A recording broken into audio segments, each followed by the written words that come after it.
I don't know. Like, I don't know what we're doing, but I don't like it. Like, I want Android to have its, especially in a world where iOS feels more like Android than ever.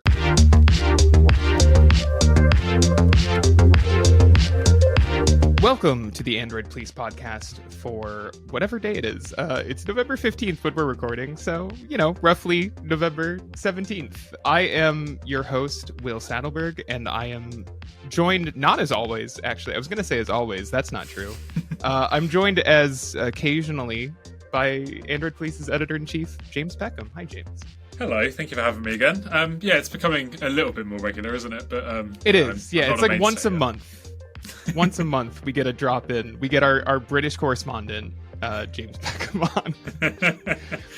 Yeah, expect me to just talk about UK related things for the next hour and a half. See, I should have researched what's happening. I could not tell you a single news story out of your country right now, James. I have no idea.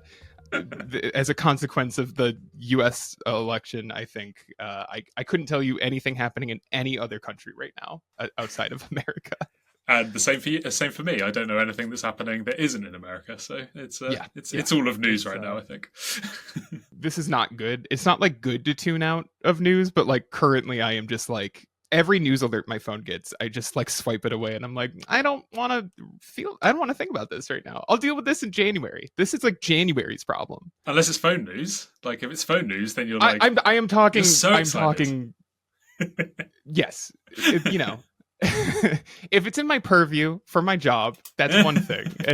But I'm not getting push notifications about Pixel leaks. I'm getting push notifications about who's getting picked to run the Department of HHS for the United States. Anyway, we're not going to talk about RFK Jr. this week. We're going to talk about Samsung. Yeah, the leakiest week for Samsung for a long while. Yeah, a lot of Samsung leaks. We have a couple. We have I wrote a feature we can talk about the Play Store. We have a review of the Pixel 9 display that I think we can spend a few minutes on. And then a grab bag. We'll see what we hit, what we have time to hit. I should also say I'm getting over a cold that was starting during last week's podcast record. So if my voice is shot or I lose my train of thought, it's because I haven't been able to drink coffee in a week, and it's hell. James, do you drink coffee? Are you a coffee guy? I do, big coffee guy. I have recently switched to mostly drinking decaf day to day for this exact reason. I was finding that I was drinking way too much normal coffee day to day. So if I'm going out of the house and having a coffee out, I'm still caffeinated guy. But otherwise, at home, I'm trying to do decaf more than not. I have one more question for you. Are you recording this at your standing desk? Are you fully standing? Yeah, I should do that.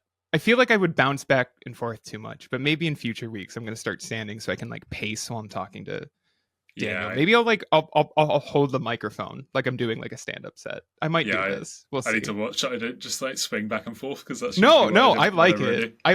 Now, granted, I don't have you on my screen half the time, but I like it anyway. It's good.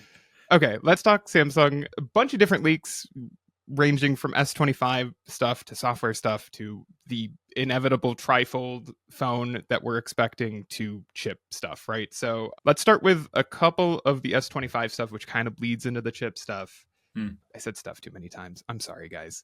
First leak up, S25 launch date. We are expecting it on January 23rd, 2025. It's sounding like the launch event will be back in San Francisco, which is where the S23 launch was, because I was in person for that one last year. I think they did it in San Jose and I did not go, so perhaps I will be there in person, perhaps I won't, but we're hearing this from two different leakers, which makes January 23rd sound pretty cemented. It also lines up well with when the S24 was announced last year, right? Middle of January, late January, after CES, but not quite into February like the S23 was. That puts us roughly 2 months out. I feel like we already have a pretty good picture of what this phone is going to be, which is kind of Samsung's MO right now, which is you can just kind of expect what it's going to be. But yeah, I don't know. Talk to us about this, James. Yeah, if you're looking into the story, you may see some weirdness. One of the reports is saying January 22nd. We put that down to Mm. time zones. I think it's a time zone related thing. I think it's definitely happening on the 20. Well, probably 22nd in terms of US timing, and then 23rd. I was going to say this because I brought up my calendar while I was saying that, and I was like, that is a Thursday, which is odd. They're usually Wednesday launches. So wouldn't, Yeah, but like that week, right? Like, I think so. sounds right. Sounds right. It makes sense for when we've been expecting. I quite like that time slot as well. For us, like it does have a little lull after the CES madness, and then we get Yeah. into Samsung, and it still feels like Samsung are kicking off the year for Android in that way. They are kicking off it's going to be the first big launch. Obviously, we may see something at CES. We're not really sure what we're seeing in that vein, but it's been a few years now since we've seen a major Android device come out of that. I filled out my CES registration yesterday, Nice. James, which I'm telling you both on the podcast and reporting to my boss that I've done this. And it requires you to pick topics that you're interested in because they want to market stuff to you. Mobile, not on that list, which I don't think it was last year either. But it is very funny for me to go through and be like, well, check a bunch of other stuff, but I am, the phones editor, but it's fine. I did check a bunch of other stuff that we report on at AP. But no, I don't expect. The only thing is like the mystery is like the OnePlus 13, which we can talk a little bit about later in the show, like whether or not that beats Samsung to market. They're always kind of in a race, and it's in China already, so like it is totally feasible that like if we're looking at a late January launch for the S25, oh my god, I can't do the numbers right, the S25, then the OnePlus 13 could maybe appear in that first half of January in that CES slot. But yeah, that's kind of the only competition I would say for earliest 2025 flagship.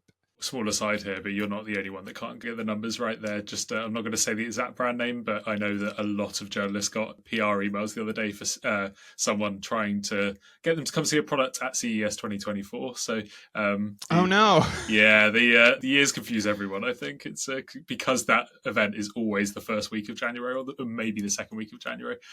You always get a few, especially some like junior PR people who get a bit confused about dates and.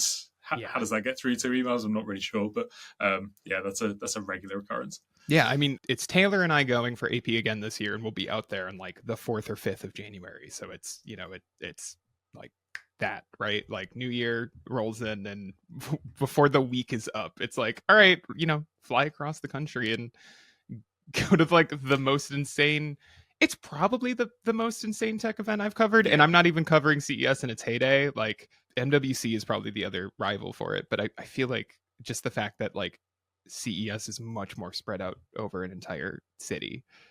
And that city is Vegas. And that city is Vegas, which is like, it's like you and I, James, not last year, but 2 years ago, like basically walked the entire length of Barcelona, like going from like, it wasn't the show floor, but it was some like event up to dinner and then again up to like our Airbnb.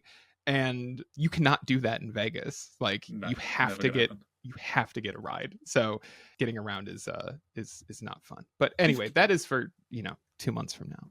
The other S25 specific leak that we're hearing, and this is not like totally news, but it is another report adding on to what we already expected, which is that Samsung is switching back to Snapdragon worldwide for all three S25 phones instead of using Exynos in like non-US regions for the non-Ultra model, which is what they did with the S24.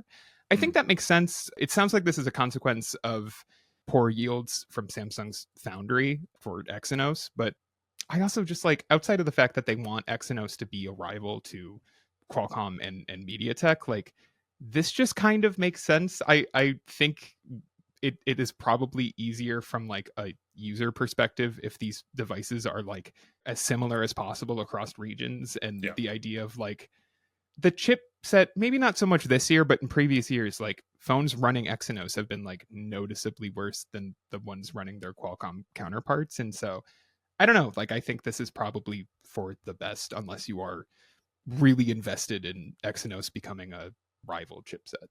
Yeah, I think also sometimes we frame this as that Samsung was going to make one decision at one point. They were going to swap entirely to Snapdragon and then never try again. I think that we're just going to see this back and forth for a while. Oh, absolutely. Whenever we do get to a point where there isn't a good yield, we're going to then switch back to Qualcomm. But Samsung is not going to give up on the Exynos project in that way.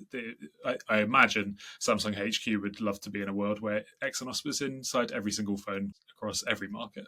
That would be my logic to this. So I don't think this is ever really going to be like a finalized thing. I think this would be a dance that we do every single year. Whenever a new Samsung product comes around, we're always going to continue doing this, because I think we're 5 years of back and forth now in that sort of way. So it's just going to continue like that, I think.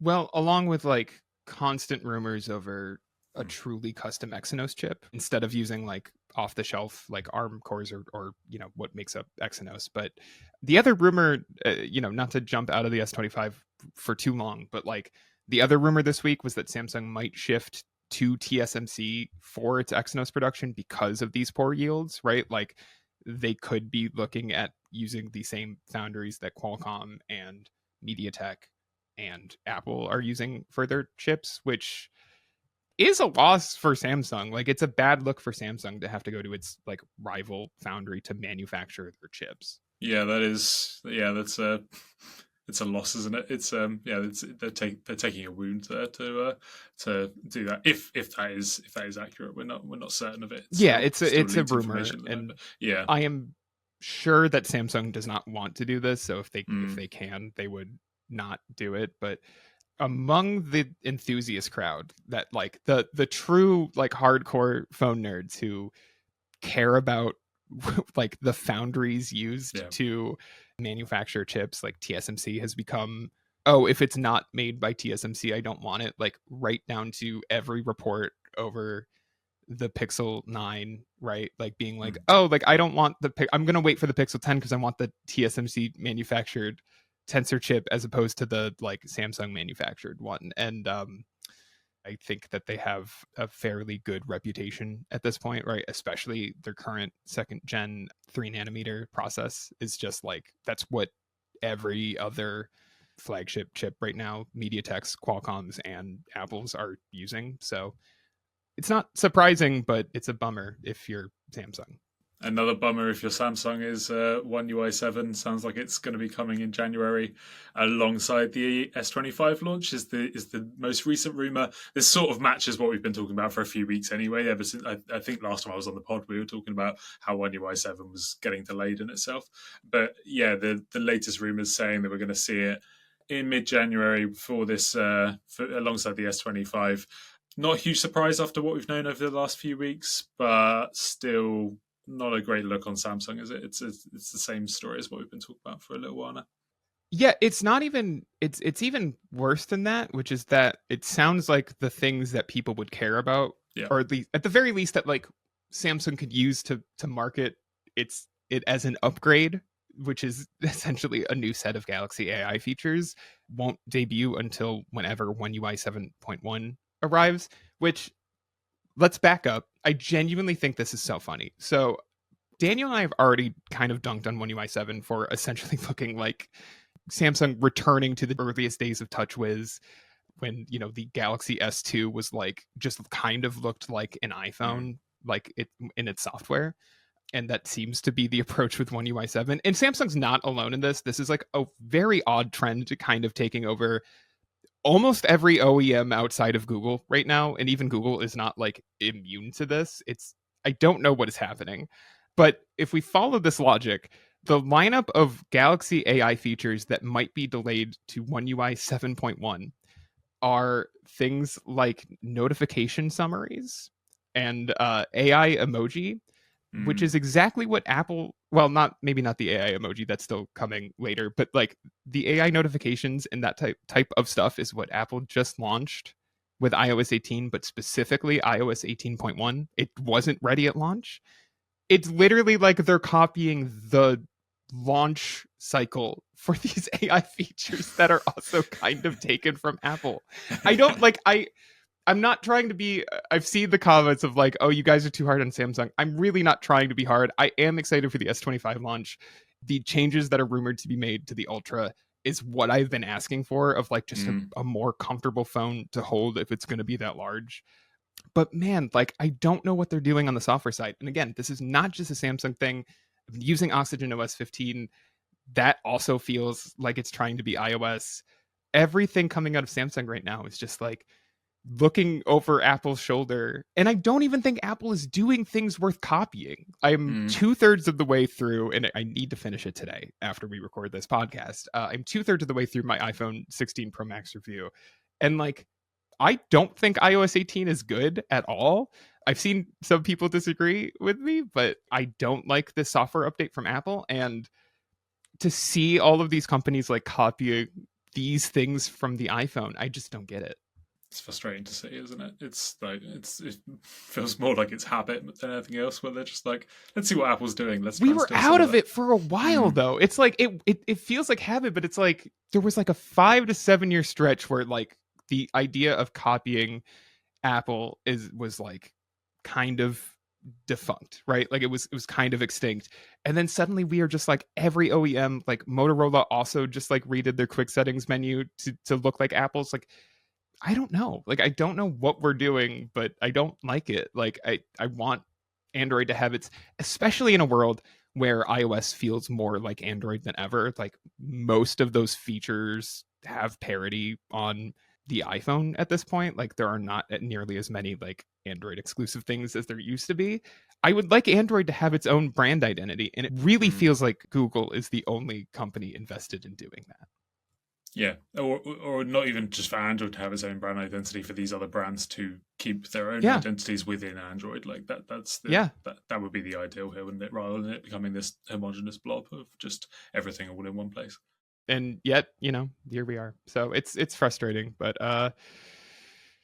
like the one thing that I don't expect Apple to do anytime soon is make a trifold phone, and it sounds like Samsung is making a trifold phone to match what we've seen from Huawei. James, Yeah. what can you tell us about that?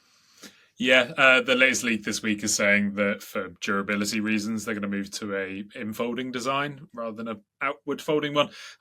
Personally, I don't think Samsung was ever really going to come to market with a phone that folded out. We saw this in the first generation of foldable phones when the Huawei Mate X went for that design that was on the outer screen. You had to have a leather wallet to be able to protect it, and you had to have all these other. You had to be so careful with it in that way. Samsung had the knowledge there to essentially go, people aren't going to really want that. They're going to want something that is more of the book factor and more like protecting itself in that way.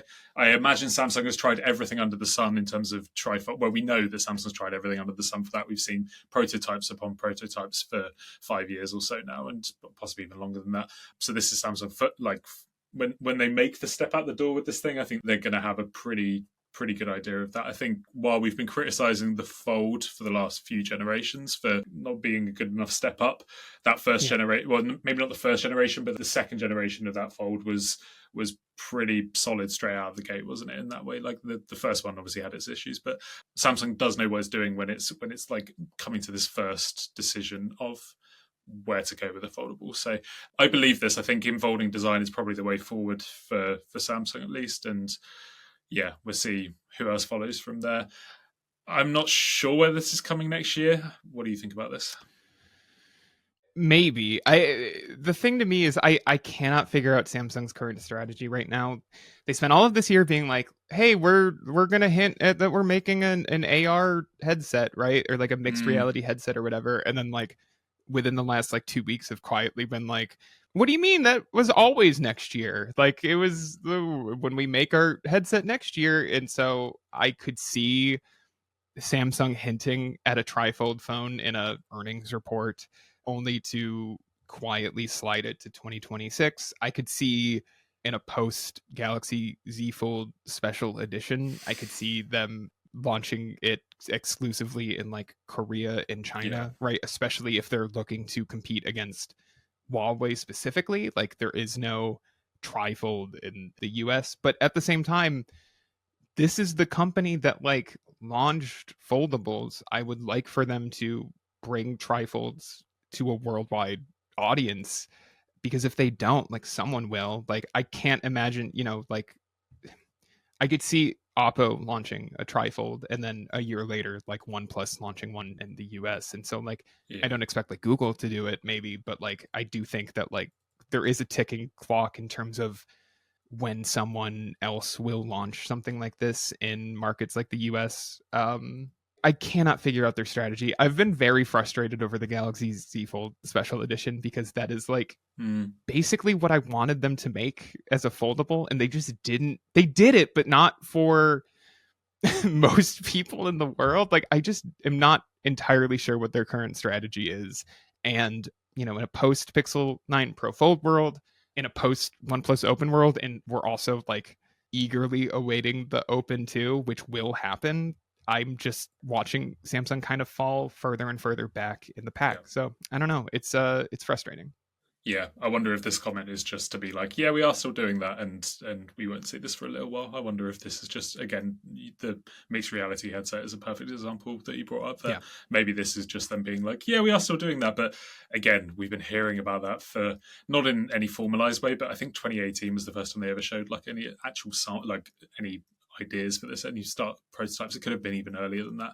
So this is something that's been in development for so long there. I imagine Samsung is kicking itself at the moment for missing out on not even being the first to market in the world. We'll see when it finally comes. Going back to the design, I think infolding is the right move here. I think if you're going to have a device that's, these things are going to be so fragile anyway, you need to put in as much durability elements as you possibly can. And if you have something that's going to have a screen on the outside, that's, in my opinion, instant fail.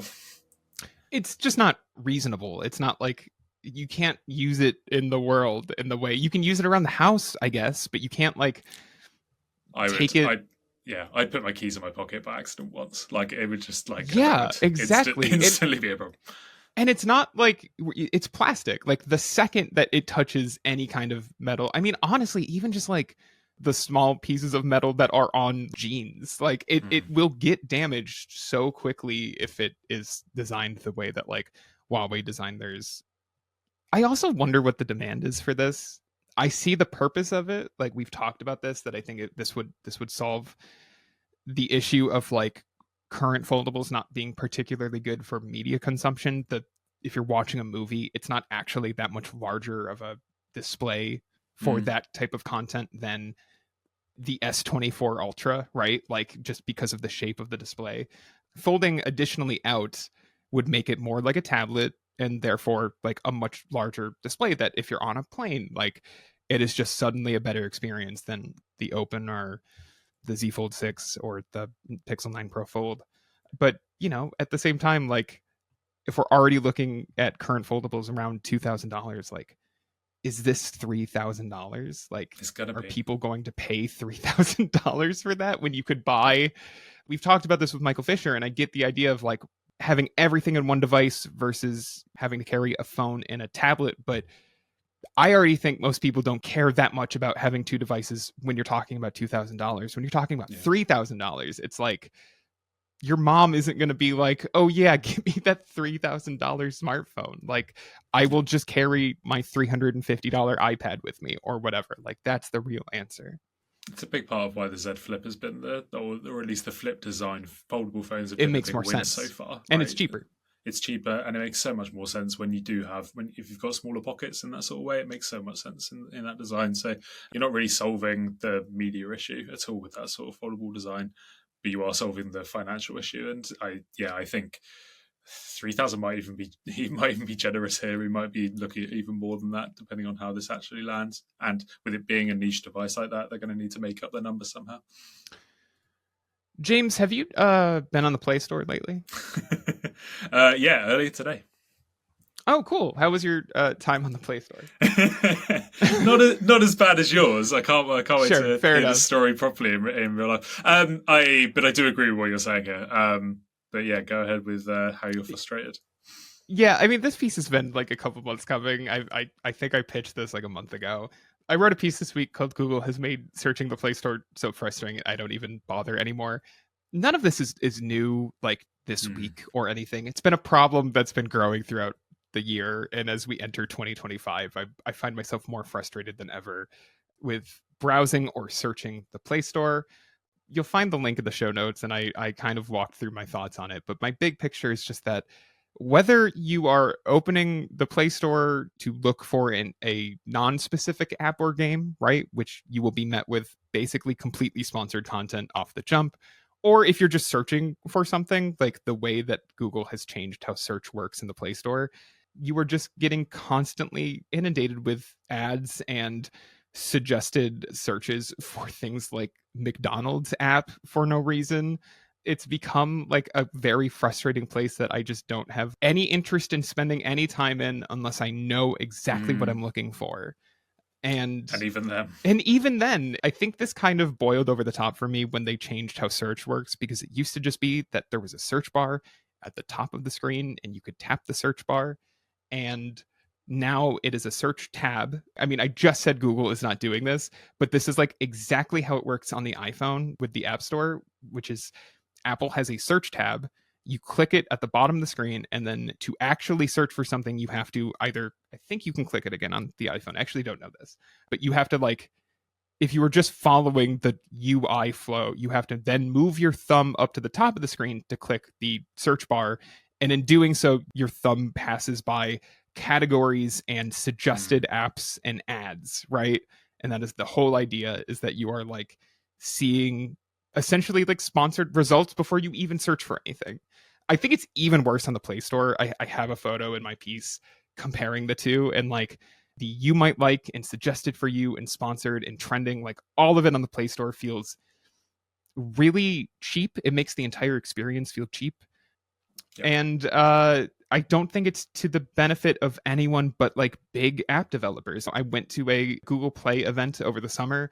I listened to Sam Bright, who's the current VP of Google Play, talk about how they want the Play Store to be more about discoverability for users. And yet all I see are like big app developers or big brands like Disney and UFC and TikTok, like all of these known quantities, right? That like you're not Mm. stumbling on McDonald's. Like, I'm sorry, but like you're not stumbling on TikTok. You're not stumbling on even like PUBG and Blue Sky, which were the trending searches in my photo.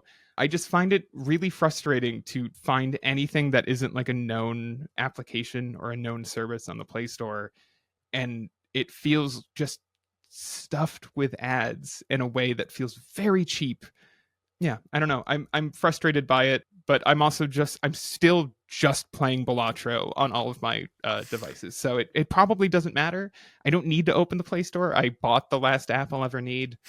I don't know. James, what do you think?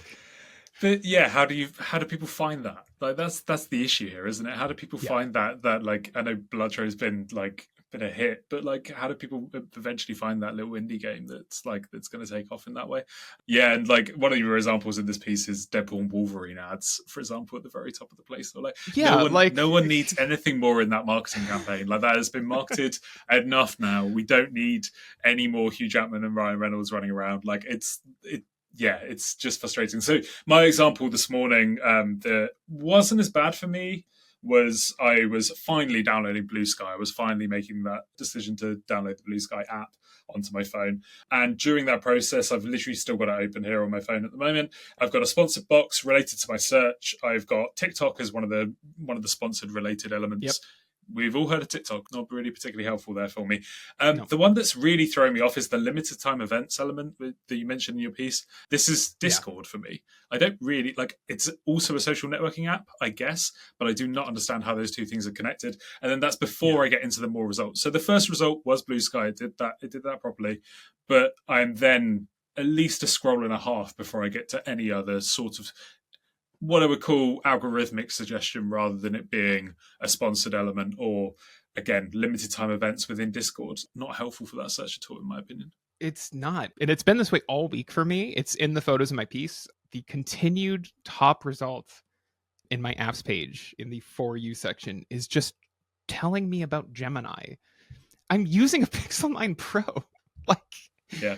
I know about Gemini, guys. Like, it's on my phone out of the box. Like, you don't need to yell at me about Gemini. Like, it's I don't know. Like, there's just something about it that like I can't get over how bad it feels to browse the Play Store. And so yeah, I don't know. I wrote 1,200 words complaining about it, and it seems like Go read them.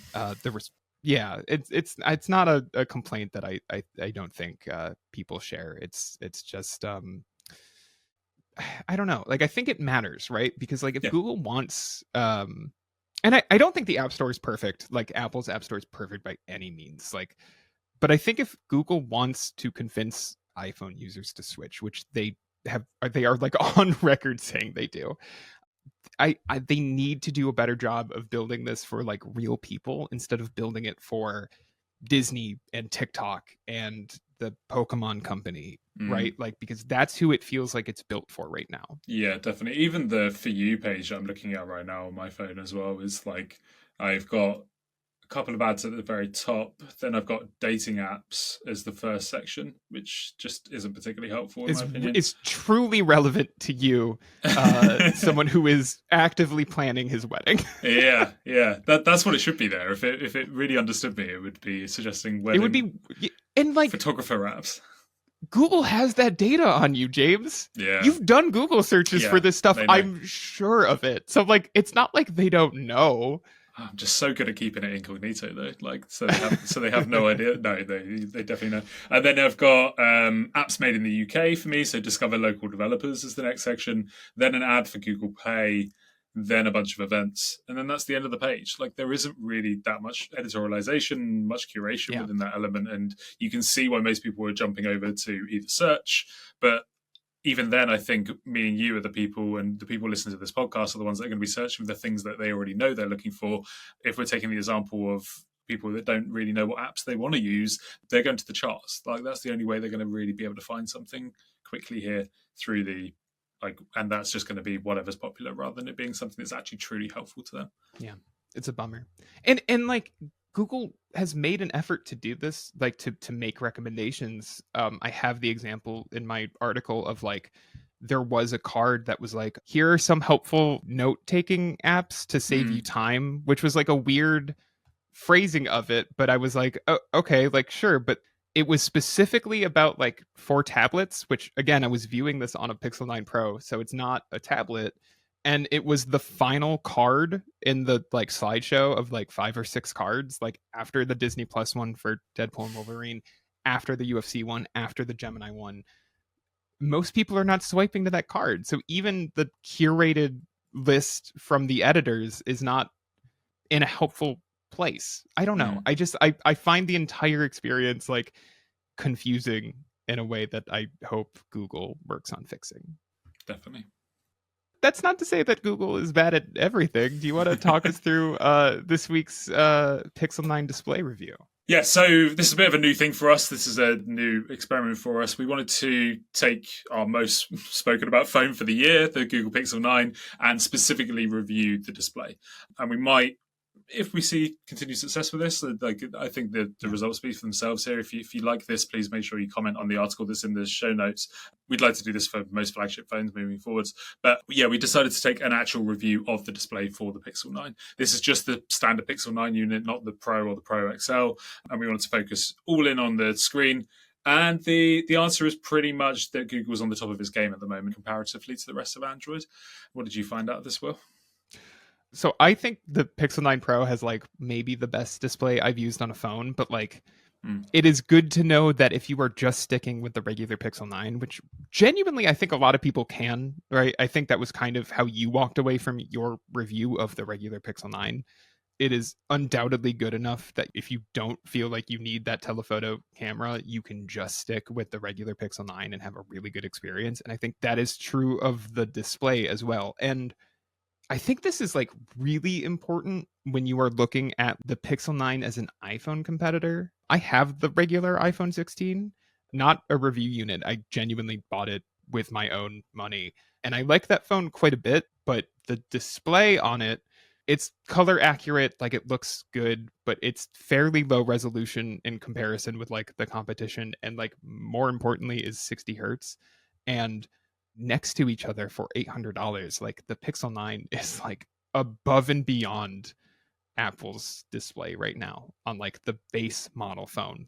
And I think that's important. Like I know that's not everyone sees like high refresh rate displays. Like it might not be a thing that a lot of people notice within a Verizon store or whatever. But like if someone is thinking about jumping from an iPhone to a Pixel and like these two phones are next to each other, I think just in general, Google's actual panel is a much nicer display than Apple's iPhone 16 panel. And that's a win for Google. Yeah. And the standard Samsung as well, right? If you're comparing Yes, it to the Galaxy that S24 too. series. But you know, I'm thinking this is what sucks about like the S24 being in January is that I'm like, yeah, but no one's thinking about that phone. Yeah. Like they're all which is not true. If anything, like they're thinking about it more than ever now because there are like deals on that phone as Samsung preps for a new generation. But I'm like, we don't have to talk about Samsung until roughly January 22nd, which is not true. I think Google catching up maybe to Samsung also matters, right? If we're looking at it from that angle, Samsung has always had good displays, maybe a bit too oversaturated within the software, but otherwise have always had good displays. Google has caught up to the competition, which has kind of been the story of like the Tensor era of the Pixel, is just like you go back to the Pixel 6 and that phone feels rough around the edges in a way that like it maybe didn't fully feel in 2021, right? Those edges were there, but it was a redesign and it was cheap and it was exciting. And like Google has, you know, sure, with a $200 price increase, but like the Pixel 9 is not rough around the edges. It feels every bit of flagship as like the 9 Pro or the 9 Pro XL, minus maybe like a matte finish on the back glass. But even then, it doesn't feel bad in the hand. And I think it matters. I don't know. I think it's good to see Google having caught up to like, and I actually, I have a line in my iPhone 16 Pro Max review that I swear is coming. That is basically like, I think Samsung has been there for a while, has been like on par with Apple's build quality for a while. And I think Google is there too. And so like, I'm not impressed with like the iPhone nearly as much as I used to be, because I think it is much easier to buy a phone that feels just as premium as Apple's premium offerings, which is probably why, as we talked about last week, the Pixel 9 seems to be doing so well.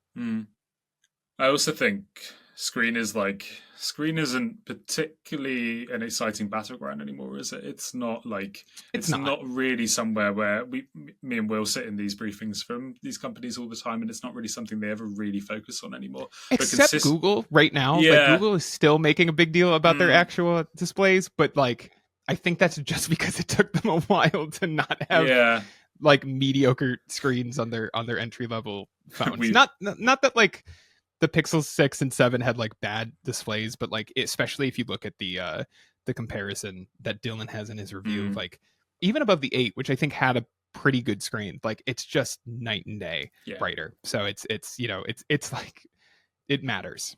Go dig into those numbers if this is your sort of nerdery. Go and have a look at it. Dylan's review is like is intense for stats, unlike most of our other reviews. But I love it.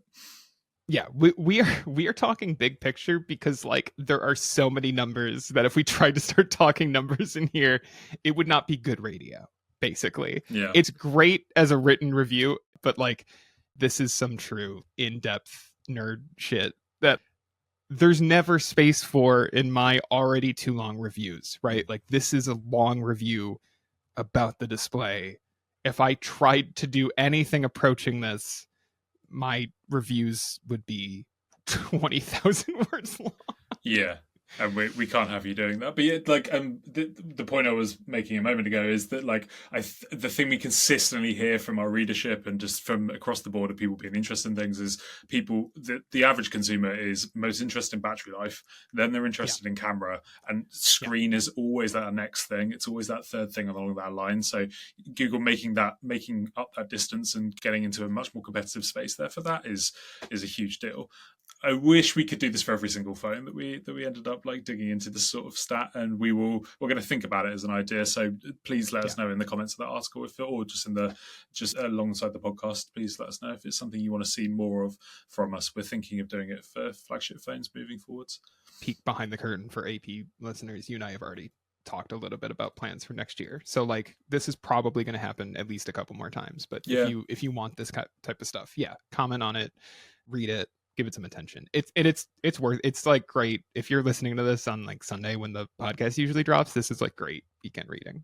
Yeah, I would love to see this for like if we dove really deep into like foldable screens as well, as we were talking about there earlier. I think this could be fascinating to get some more like empirically good data to help us compare.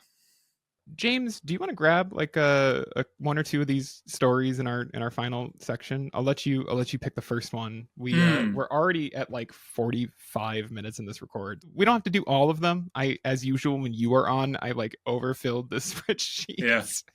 But I'll let you pick. Should we start at the bottom of your list here? Just because I'm interested to hear your opinions on this. Sure. Sure. Amazon has killed Freevee. Freevee's going the way of the dinosaur. If you didn't know what Freevee was, that's probably because you've been avoiding it. It was Amazon's alternative streaming service to Prime Video, where it was ad supported Prime Video essentially. Before Prime Video became ad supported Prime Video, because that in itself is something else as well. Complete tangent here. I watched The Zone of Interest the other day. The Oscar winning, it did win Best Foreign Film in the end, didn't it? And that had an ad in the middle of it. That is not how that's meant to be intended to watch. Like that was so frustrating to me. Yeah, it was like 40 minutes in, and it was like that is a slow burn. Like the point of that film is for the intensity to be turned. You want to sit in it and not get an ad for like deodorant or something. Like I cannot imagine the whiplash. KFC was the first ad. Oh, that's honestly worse. and I'm not sure if it's the same marketing scheme in the US at the moment, but it's the most like Gen Z marketing advert you've ever seen in your life of it essentially being like a rave, and it's just the complete opposite feeling of what that film should have. It's genuinely made me consider start paying for the extra element. Like the ad supporting element is not really too much of a problem for most films. For me, it's frustrating, and especially if I know it's coming up, it's not too much of a problem. But and like watching Lord of the Rings wasn't really too much of a big deal. But when you are absorbed by a film like Zone of Interest, it's something that needs to end. I don't understand why streaming services have moved away from, specifically with movies, like just loading the beginning of the like, here's 3 minutes of ads and then you can watch your movie. I don't know if it's because it's like, oh, like everyone just walks away from the TV, maybe. I know Peacock is still doing it because I actually could not tell you what we just watched on Peacock, but I know we watched something on Peacock, and I was pleasantly surprised to see that they had like they had started basically, or no, it wasn't. Maybe it was Paramount Plus that I watched when I was out sick on Monday. I rewatched Dungeons and Dragons: Honor Among Thieves, which nice. I think rules. Great film. Yeah, it might be my pick for the we'll get there.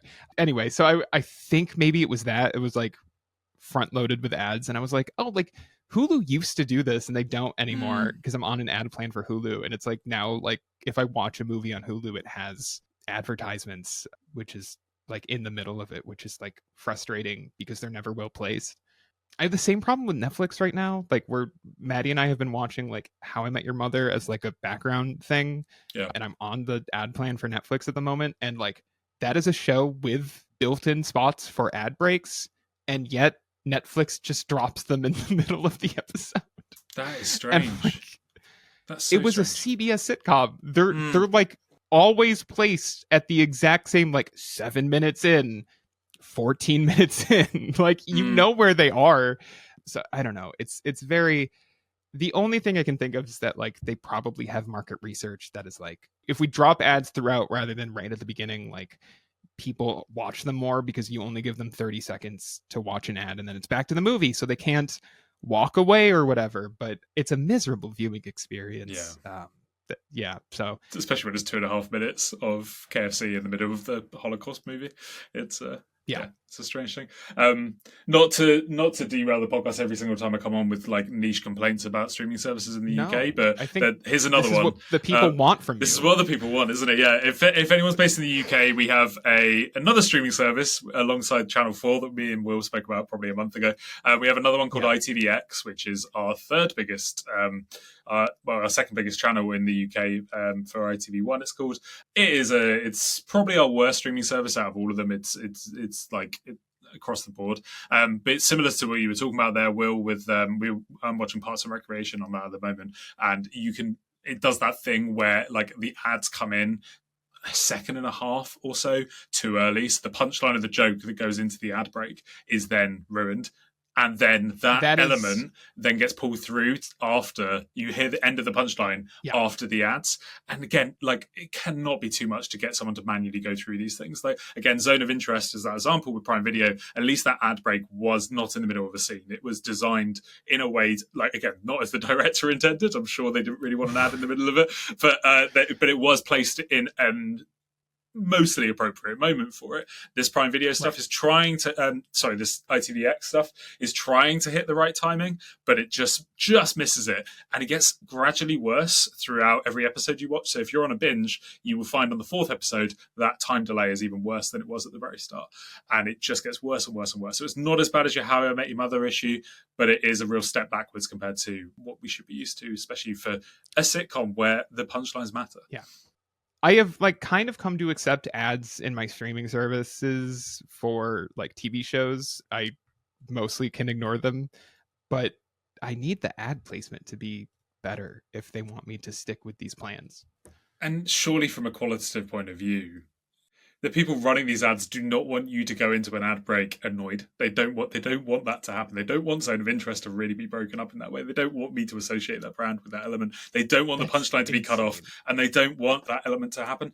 Again, I'm sure the data is exactly what you're talking about there. Right? That's exactly my theory behind this as well. I've not really researched this much in the past, so there might be some marketing data out there that shows that you do want people who've been sat on their sofa for 40 minutes already, and you want people to be bedded in rather than being like, oh, I can go like boil the kettle or something in that sort of way. I sound the most British person in the world whenever I come on this podcast. Why do I do this? But that's a big part of it's fine. UK this is a TV. Taste of what we get every week in our editors' calls, where it's like once a month, James will say something that is a British idiom, and all of us are like, definitely, James. You look more quizzical. Like I can see it. Do we all look lost? Okay. Yeah. See, I try to just fill in the blanks with the context clues surrounding it. I'm like, I think I get what he's saying. I'll figure it out. If it matters, it'll come back around. Yeah. Should we? Are you okay if I bring up something else?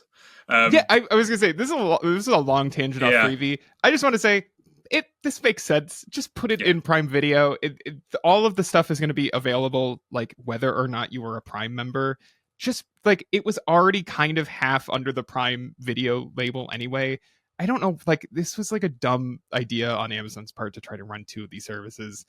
Just put it all under there. It makes sense.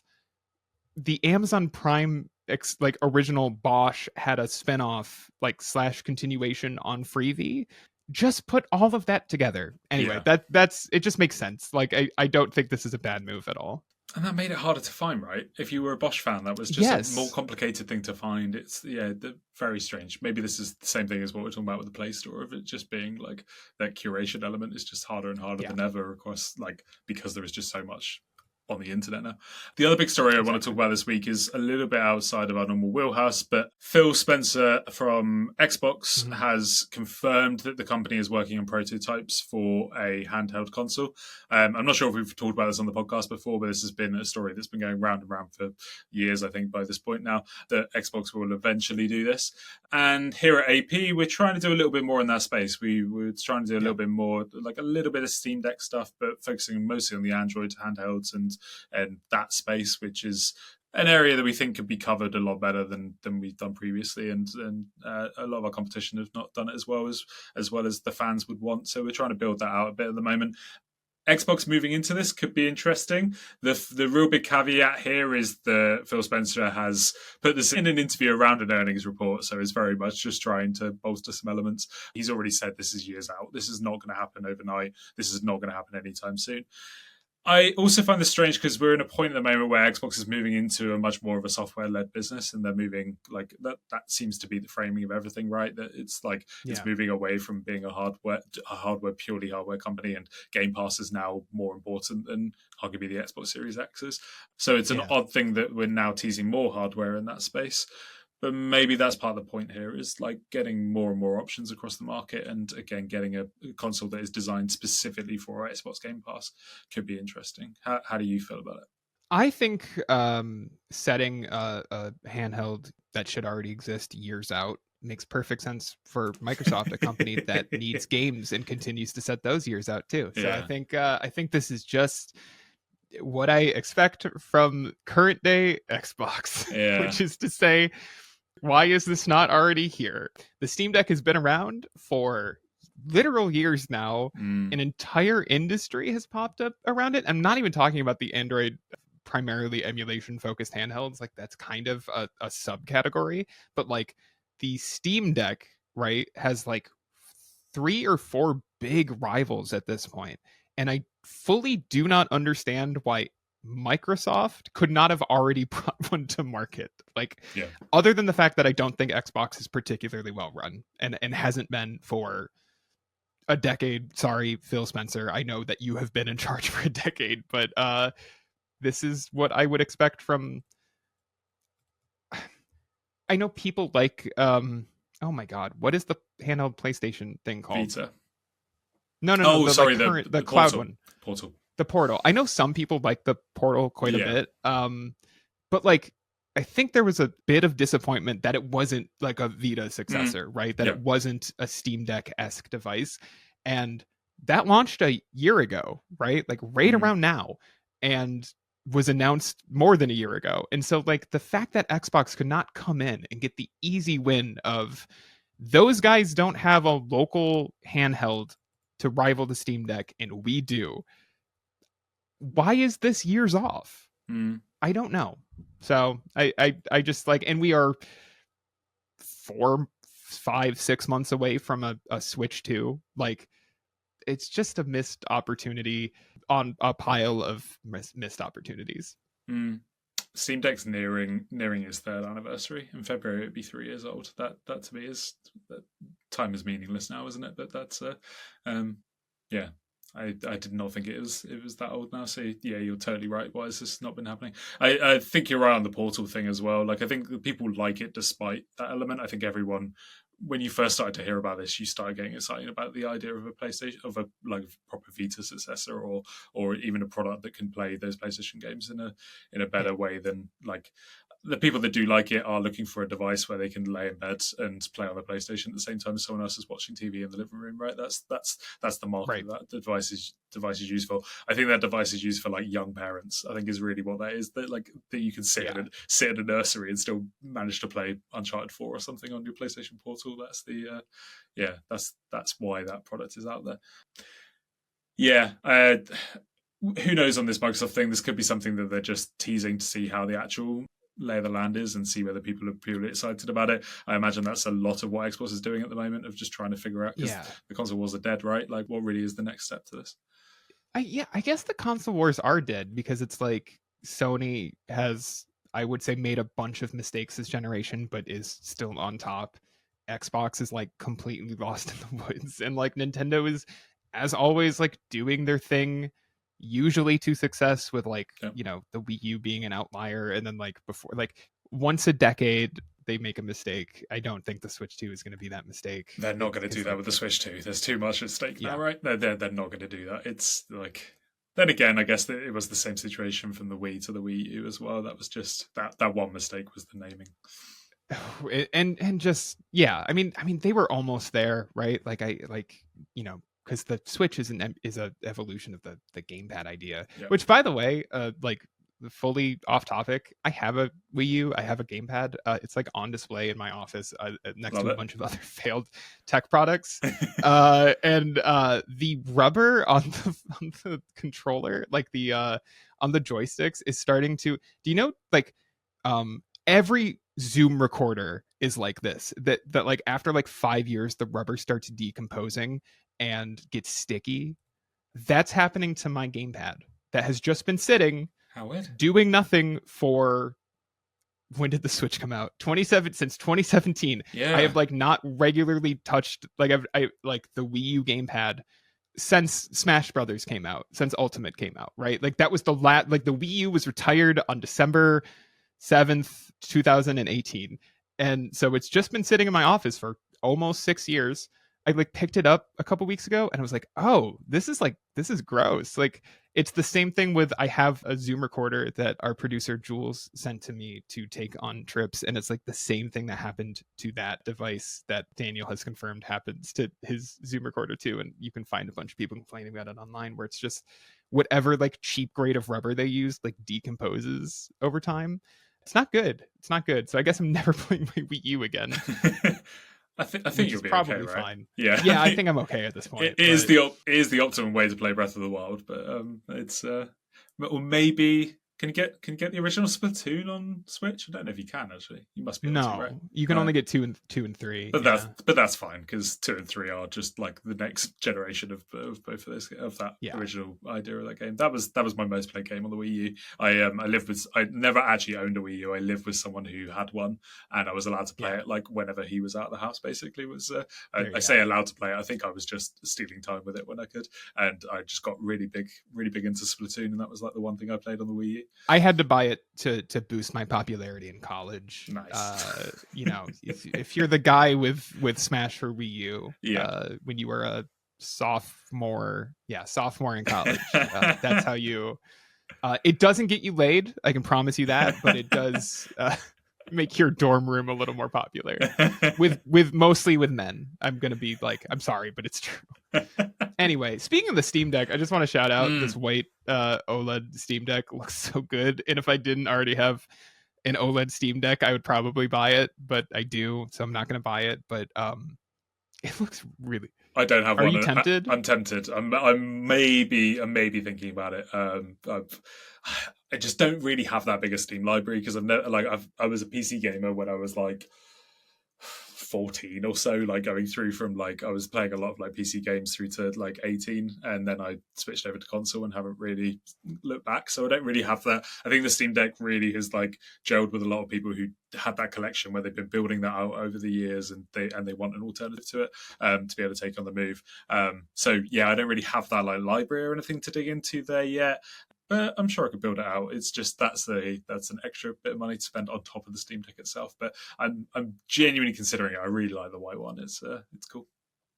I mean, like we're probably days away from a Steam sale, so very like true. I'm just saying, James, this might be a good time to do it. It goes on sale worldwide Monday at 5 p.m. your time. You also mentioned earlier in the podcast I'm getting married next year, so if I spend my entire wedding budget on a Steam sale, I'm not sure if I will continue to be getting married.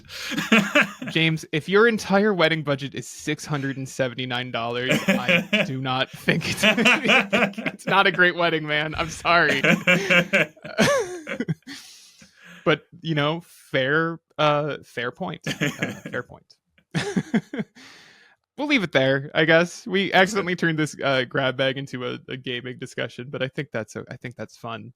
James, what's the thing that's making you happy this week? I don't know if you've spoken about this on other podcasts, but I'm going to go for the Great British Baking Show, which me and you talk about on a weekly basis at the moment. So you just called it by the US name, and I like exclusively refer to it by like the actual name. It's just very funny that you would, a much better name and a much better acronym.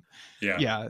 No, I call it Bake Off. Like Maddie and I are like, oh, do you want to watch Bake Off tonight? Like I truly don't know why it's called Baking Show here. I think it's a trademark thing. I think there's some sort of US trademark on the Food Network owns Bake Off or something. That would make sense. It's a Great British Bake Off. It's not been the best series of all time, but I've been enjoying it. Yeah, it's been a nice, charming amount of it, and and it just comes at the perfect time of year. Like it's like the fact that this like really pretty inane baking show of just watching people like have cakes fall over and all of those sort of elements. Whenever that like comes around in this, what I'm going to call autumn sort of period, because I'm not going to change any of my terminology now. But like while when the nights get a little bit darker and everything's a little bit colder, it's a really nice like show to snuggle into on a weekend. So if you've never actually given it a go, I think it's on Netflix in the US, right? On a Friday. Yes. Yeah. Yes. There's a new episode. Whatever episode you probably watched a few nights ago is streaming like now as we record this. So I've not seen it yet. No spoilers. Yeah. But yeah, it's not been my favorite series of all time, but I'm still really, really enjoying it at the moment, and it's just ideal watching for this sort of time period. Yeah, I didn't. If that show came out in the summer, I just like wouldn't watch it. Like it's like, imagine like putting that on when like the sun is still up. Like it would feel wrong, right? Weird, like, and you're wearing like shorts. Yeah. Like it's not. It's whenever they're making like a gatto or something like that. You're like, that's just like you want this to be like nice and like you want to put the heating on and like sit down. And watch this. Yeah, exactly. If you have a fireplace, it needs to be lit. Like absolutely, you have to have a blanket on your lap. Like 100%. Like if you knit, you have to knit while you watch this. I don't know. Yeah, it is exactly that kind of cozy show. And yet incredibly stressful. I like it is both like comfortable and also like 5 times an episode. I'm like, I fucking hate this show. I'm so stressed out right now. Yeah, it's funny. I swore again. I'm sorry, Jules, for that. That's on me. Yeah, I'll recommend. I already did it. I'll recommend English Teacher. Like I said, I don't think it's made a jump outside of the US, but it's 8 episodes that I bet you can find online pretty easily if you were not in the US. It was very funny. The premise is like not quite Abbott Elementary. It's a bit edgier and darker than that, but it's basically about a high school English teacher who is gay, and he is like dealing with a bunch of different aspects of his personal life as he turns like 35. Like in the pilot, he finds himself under investigation for kissing his ex-boyfriend in front of a student after a teacher complained, and it goes on from there. It's very funny. I enjoyed it quite a bit. Maddie enjoyed it quite a bit. I wish there were more than 8 episodes, but that's modern television for you. The 22 episode seasons are dead. So I've just realised this is available in the UK, so I'm going to give this a go. So, and also, in on the flip side of that, when you say 8 episodes, I'm like, yeah, I'm much more likely to actually sit down and watch this now compared to that's fair. I just like 23 episodes. Yeah, but when you find something you like, it's like, well, no, I want more of it though, definitely. Right? And so, yeah, if I'll shout out like if anyone watched Veronica Mars, Enrico Colantoni. Oh, yeah. I don't know. Veronica Mars's dad on the show is in this is an English teacher, and he's very funny in it. So yeah, I quite like him, and overall it's just a very funny show. Nice. I'm gonna give that a watch. And that's it. Oh, that might actually not be it. Again, I don't know if Daniel has recorded a segment for this podcast. So either Jules put that in the middle, or like maybe he's gonna staple it on here, and maybe he'll just like fade us out because like who cares about us if Daniel's gonna be on. But yeah, that's we'll be back next week. Daniel will be back next week. Next week is not Thanksgiving, so Thanksgiving is very late this year. So we will be back with an episode next week. I don't think we'll do one Thanksgiving week, but we'll see. And James, at your current rate, you'll be on in December. Yeah, let's do it. I want another 2024. Yeah, another 2024. Yeah, we'll do maybe you, me, and Daniel will do a big like the stuff we liked in 2024 like kind of thing. That we usually do. We'll have you on for that. We're gonna be running another awards that we normally do year to year as well, like the best products of the year. So we're timed those at a similar sort of period. So look out for those on the site across December. We need to get through the Black Friday-ness of the next couple of weeks first, but then when we're on the other side, we'll start publishing our big end of year celebration sort of stuff. That's the problem with Thanksgiving being so late this year, is that like we're gonna stumble out of Cyber Monday on Tuesday, December 3rd, and be like, oh no, I have to write this stuff now. It has to go up next week. Yeah. So yeah, maybe that's what I'm working on next week. We'll see. But until then,